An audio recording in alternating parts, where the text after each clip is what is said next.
So you have visited 51 countries. 51 countries, yeah. If I am ask you the top 5 you like most. Αυτό που έχω αντιληφθεί είναι ότι όσο πιο κακή, ας το πούμε έτσι, φήμη έχει μια χώρα από την άποψη ασφάλειας, τόσο πιο πολύ προσπαθούν οι κάτοικοι να σε κάνουν να νιώσεις φιλοξενία και να νιώσεις ασφάλεια. Δηλαδή αυτό που έχω δει και στο Ιράν και στο Πακιστάν. Για φαγητά να μιλήσουμε λίγο. Ναι. Δεν ξέρω τις ονομασίες, αλλά γενικά λατρεύω οτιδήποτε έχει σχέση με κάρι και οτιδήποτε είναι καυτερό. Οπότε, ό,τι και να μου βάζαν μπροστά, το διέλυα, δεν υπήρχε. Οπότε και στην Ελλάδα είχα φάει άπειρες φορές, γιατί λατρεύω την κουζίνα. Τη λατρεύω, είναι νομίζω η νούμερο 1 αγαπημένη μου παγκοσμίως κουζίνα. Πιο πολύ από την ελληνική. Τι ωραία είναι. Δηλαδή πιο πολύ φαγητά σ' άρεσε από Πακιστάν παρά ελληνικά. Τα ελληνικά μου φαίνεται ότι δεν έχουν και τι ένταση. Εγώ είμαι του καυτερού, πρέπει να είχα γεννηθεί κάπου αλλού, νιώθω. Οπότε και πριν και στην Ελλάδα είχα φάει άπειρες φορές και στο Λονδίνο άπειρες φορές, δηλαδή δεν ήταν η πρώτη φορά που ερχόμουν σε επαφή. Και έμεινα προφανώς, δηλαδή ακριβώς αυτό που περίμενα, το ίδιο νόστιμα όσο περίμενα να είναι, τόσο ήταν. Ωραία. Αγαπημένο σου φαΐ. Δεν θυμάμαι πώς λέγεται. Λοιπόν, το ψωμί που είναι το πρωινό, ρώτι, ναι.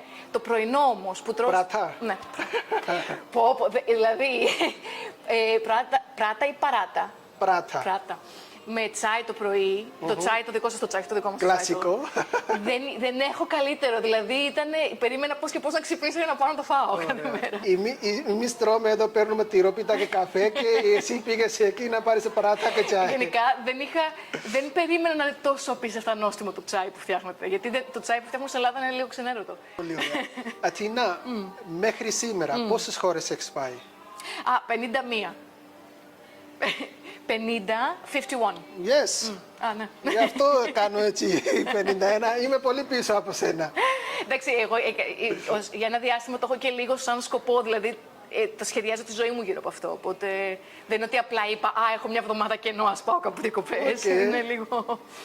So you have visited 51 countries. 51 countries, yeah. If I am ask you the top 5 you like most. Λοιπόν, νούμερο 1 Ιαπωνία. Japan. Ναι. Νούμερο 2 θα βάλω Πακιστάν, γιατί είναι η χώρα που συζητάμε. Νούμερο 3 θα βάλω Ιράν. Νούμερο 4 θα βάλω Μιανμάρ. Νούμερο 5, ωραία, ας βάλω και μια ευρωπαϊκή για να μην φάνω τέτοιο. Θα βάλω Ιταλία.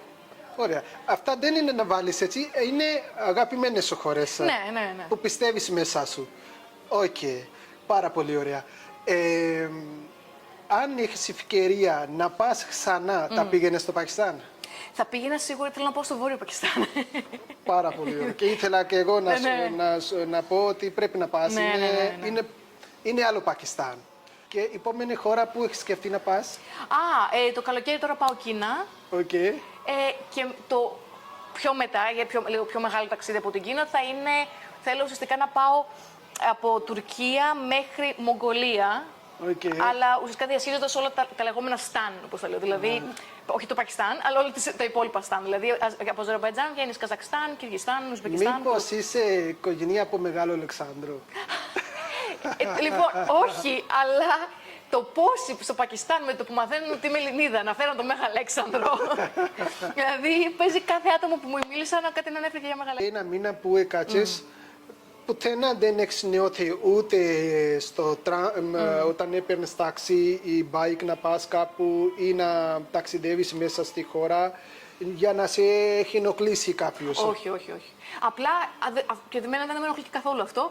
Πολλές φορές θα μας σταματούσαν για να βγάλουμε φωτογραφία. Δηλαδή, ότι κάποιος ξένος να βγάλουμε μια φωτογραφία.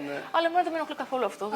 Αυτό είναι ωραίο. Δηλαδή, το λένε ότι κάποιος έχει έρθει στη χώρα μας και το κάνουν welcome. Αλλά ότι αυτό δεν περνάς τελείως απαρατήρητος, αλλά με πολύ ευχάριστο τρόπο σε παρατηρεί ο κόσμος. Πάρα πολύ ωραίο. Αθηνά, με ευχαριστώ πάρα πολύ. Χάρηκα πάρα πολύ αυτά όλα λόγια που είπες. Και μακάρι να πάνε και άλλοι όλοι αν θέλουν. Είναι πολύ μεγάλη χώρα και είναι πάρα πολύ ωραία χώρα. Έχει και πάρα πολλά πράγματα που δεν ξέρετε. Και επίσης κάθε χώρα υπάρχει και καλό και κακό, όπως και Ελλάδα και παντού. Αυτό ήταν σήμερα. मिलते हैं next informative interview में। मुझे इजाज़त दें। फ़ी अमान अल्लाह।